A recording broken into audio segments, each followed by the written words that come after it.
Hello, Uluscri here. I have a really quick little video for you. Well, hopefully it'll be quick.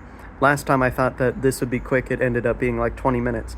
But I have some nonlinear conlang for you. I've been doing a lot of work.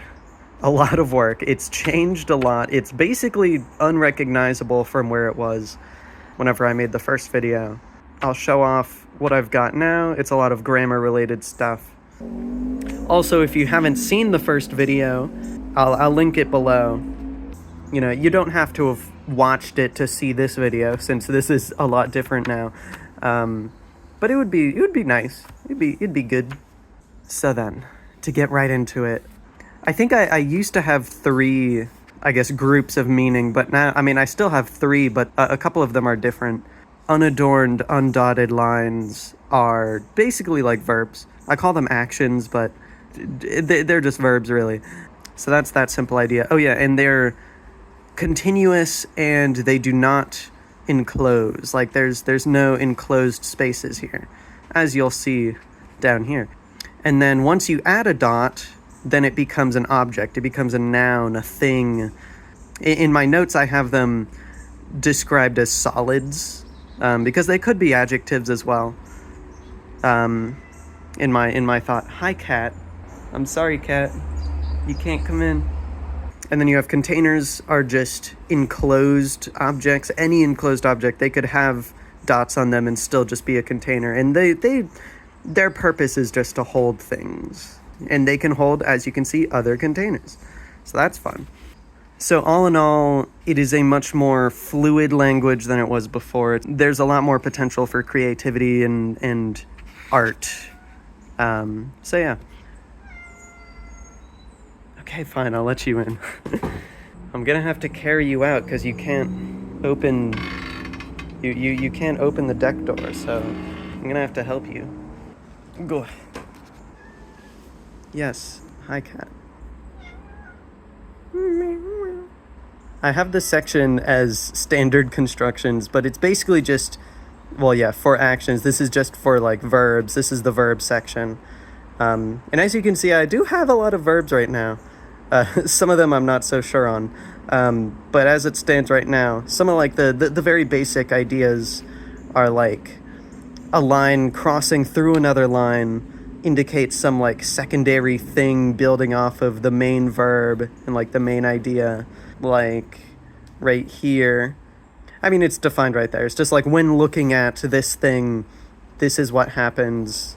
It's easier to explain when it's in a sentence. Hi, I'm making a video right now. Oh, and I should probably say that the general grammar here is like this construction. So on one end of the verb is one object, and at the other end is another object. So like this could be, well, in the instance of this verb, they're both the subject, I guess. But in the case of like this, A is the subject, B is the object. A causes B to do something, or in this case, A causes B is more straightforward. So if you have on one end an object, and then on the other end just a line, it only takes one solid. So it only takes a subject or no object. And in this case, whenever there's lines on both ends and nothing, like no solids on either end, the verb is just happening. You know, a very good example that my partner pointed out was it rains or it's raining. That's basically just declaring that the state of raining is happening. You know, there's no subject. Like, what is it? It isn't anything. Any half arrow indicates physical location or physical direction, and a full arrow denotes abstract direction. I don't really have a concrete explanation for why I have it this way. I just sort of did. Yeah.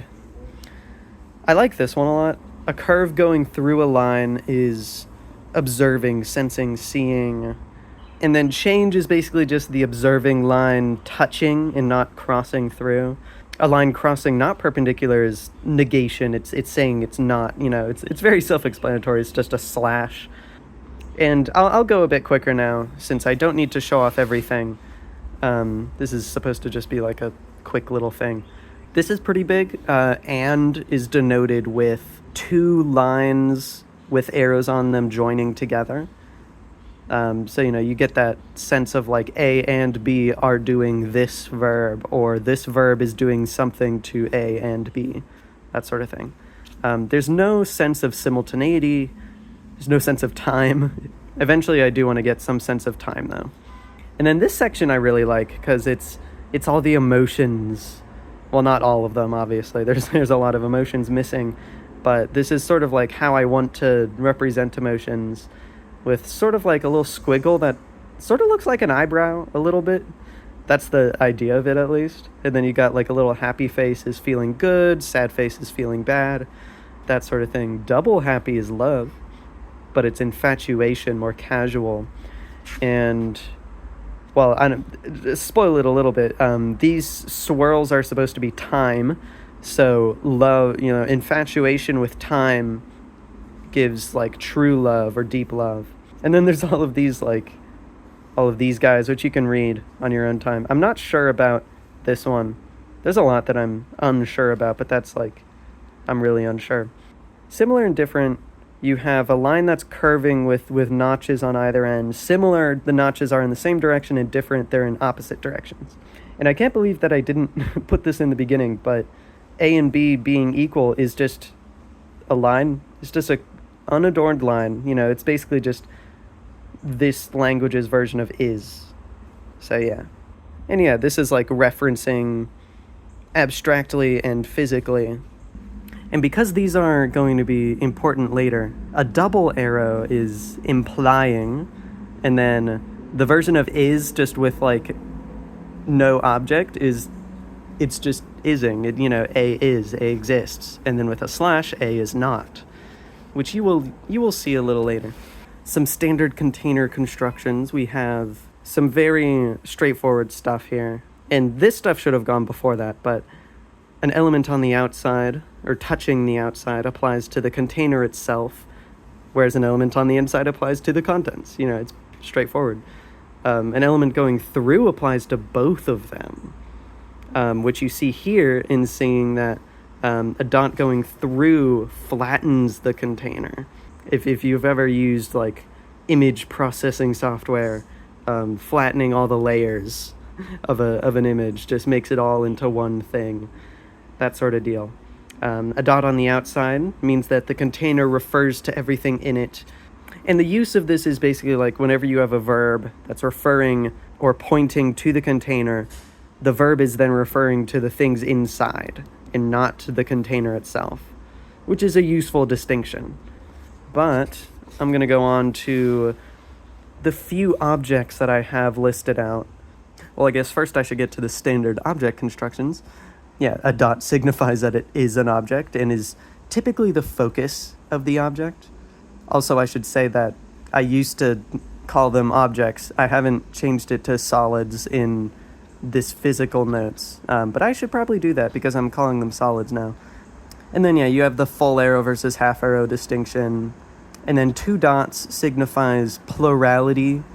So just whenever 2 dots are in where the single dot would be in that symbol, then makes it plural. And now to get into some of the solids that I have. So you'll notice that a lot of these are basically just the verbs, the actions, but with dots on them. It's a very straightforward thing to do. So yeah, you have like change, equality, similarity, difference. You have emotion, good feeling, bad feeling, infatuation, and deep love. And now you have time and space. These were 2 of my favorite symbols from the original symbol set, so I really wanted to have them here as well.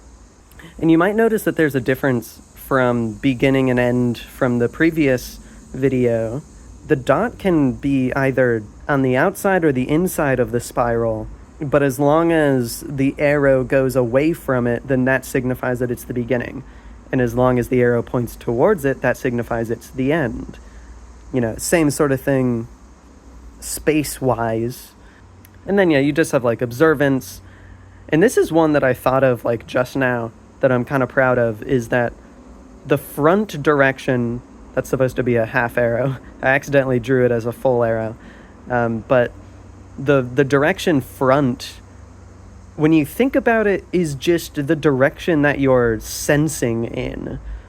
It's the direction that stimuli is coming from and is coming towards you. And then behind is just the other direction, is stuff behind where you're sensing. And now I have a few examples for you. Some pretty simple stuff. I tried to make it simple but interesting. And you can see I messed up a little bit in drawing these. It takes a little bit of experimentation sometimes. But here is a simple one. So we have time and change as the two objects, as the two solids. And you can read this in any order. It doesn't matter. That's the whole point of nonlinearity, is that, I mean, you could read it in this direction, you could read it in this direction, you could read it that or that. It doesn't change the meaning. I'm just going to go from top to bottom for right now. So time and change are not equal. They're not the same thing. They are similar, though. And to get a little bit more of a direct relation, change is caused by time. Yeah, it's just a very simple thing. And you can also read it as time causes change. Doesn't really matter. This example is a fun one because I have two words here, two solids that you might notice are not here. And also this one doesn't have a dot on it. Oops. It's supposed to have a dot in it. But these are like my working ideas for I and you. I is, it's a thing that refers to itself. That's the idea there. And this you is supposed to be like a finger pointing towards, like pointing out of the page. So yeah, like that's supposed to be the fingernail. It's a working idea. I kind of like it, but I might change it. And so you might be able to surmise that this would be a way of writing I love you. And this is the deep love variant. It's not the best, but I tried to make it into a heart. A nice little heart. Which is a demonstration of the fact that, like, the verbs can be any shape. I made it sort of topological in a sense where the meaning of the verb depends on what's crossing through it and what's on the ends, not the shape in the middle. The shape in the middle can be anything, as you can see here, with the idea that the beginning going all the way over causes the end, which I really like. In this last example, I'll let y'all decipher this on your own time, but I'm kind of proud of it. If you think you know what it means, then put it in the comments. I'm very interested. And also just put in the comments whatever you think of this idea as a whole. It's been going through a lot of development, but hopefully the grammar will be mostly unchanged going forward. I'm pretty happy with how the grammar is right now. I'll just be like adding stuff to it, adding features to it, adding symbols. Oh, and I forgot to say that I do have a working document for the grammar of this, which I will put in the description. And I also have a general Discord channel. Eventually I want to make a Discord channel specifically for this nonlinear conlang, which I do want to make soon, so keep an eye either on my main Discord or on the YouTube community page for whenever I announce that, if I don't announce it in a video first. The conlang doesn't have a name yet. Right now, in my notes, I just have it as directionless lang, but that is very much a placeholder, and I do want to have an official name, hopefully soon, but we'll see. We'll see. So yeah, back to the outro. So yeah, if you enjoyed this fun little video, then like, maybe subscribe. I would very appreciate it. Share it with your conlanging friends if you think that they would enjoy it as well. And yeah, I have a bigger video coming up soon, a more scripted video. The first scripted video in a while, actually. And that'll be about the gravitational magic system from the universe of Elris. So yeah, if that interests you, then get hyped for that, I guess. I didn't have a corner for cool creations prepared for this video since it was supposed to be a short thing. But just off the fly, I'm going to say, for this CFCC, your task is to check out Aquasign. Very cool artist, very cool musician. I like their music. I don't know pronouns. I should have looked that up. If I find it out, then I'll put it on the screen somewhere. But yeah, Aquasign makes very good music. You need to listen. And yeah, so with that, I will see you in the next video, and I bid you a farewell. Go absorb the world some today. Bye.